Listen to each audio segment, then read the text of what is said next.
Pemerintah Kabupaten Buleleng menindaklanjuti masalah sengketa tanah yang berujung pada penyegelan 2 sekolah di wilayah Kecamatan Kubu Tambahan. Mediasi dihadiri ahli waris Ketut Pansuci selaku pemegang sertifikat hak milik, SHM, Selasa, 20 Januari 2026.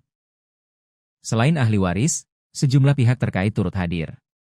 Di antaranya Disdikpora, Badan Pengelola Keuangan dan Pendapatan Daerah, BPKPD, Kapolres Buleleng, hingga Dandim Buleleng.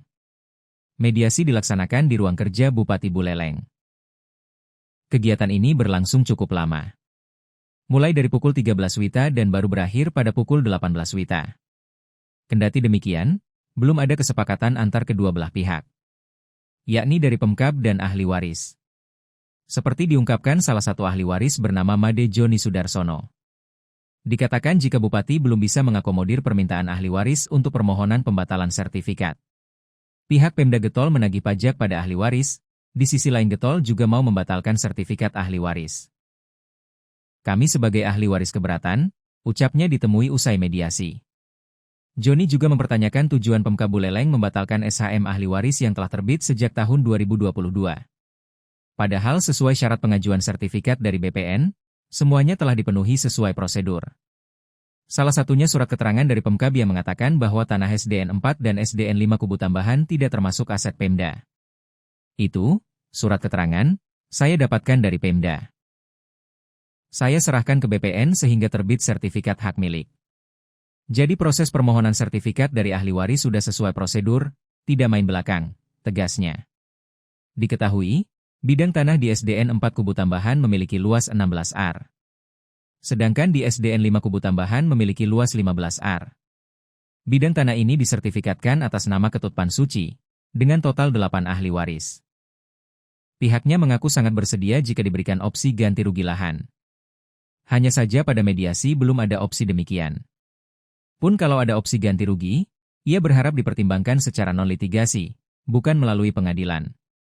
Hingga kini gembok di SDN 4 dan 5 Kubu Tambahan belum dibuka. Disinggung mengenai solusi ataupun jalan tengah agar sekolah dibuka sehingga anak-anak tetap bisa sekolah, Joni mengatakan pihaknya bersedia rumahnya digunakan untuk kelas. Saya memang intens mendukung sekali kegiatan-kegiatan proses belajar mengajar dilaksanakan. Tetapi pemerintah juga harus ngerti hak-hak ahli waris. Jangan kewajibannya saja ditagih, tapi hak ahli waris tidak pernah diakomodasi, tandasnya. Sementara itu, Kepala Dinas Pendidikan, Pemuda dan Olahraga, Disdikpora, Buleleng, Ida Bagus Surya Barata mengatakan dari Senin, 19 Januari 2026, hingga Selasa, 20 Januari 2026, proses pembelajaran di SDN 4 dan SDN 5 Kubu Tambahan masih dilakukan secara daring.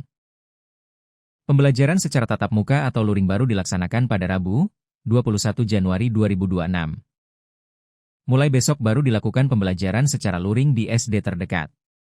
Opsinya di SDN 2 dan SDN 3 Kubu Tambahan, mengambil shift siang, jelasnya. Mengenai hasil mediasi, Gus Surya tidak bicara banyak. Ia hanya mengatakan masih berproses dengan pemerintah dan akan ada koordinasi lebih lanjut.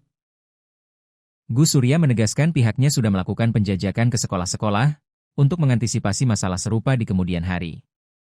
Tim aset dikerahkan untuk mengurus penyertifikatan tanah, terutama pada sekolah yang tidak bersengketa. Kita akan proses sertifikatnya. Tidak mesti SHM, bisa juga sertifikat hak pakai, SHP. Itu sih langkah kita, intinya percepatan sertifikat tanah sekolah dasar, ujarnya. Download Tribun X sekarang, menghadirkan lokal menjadi Indonesia.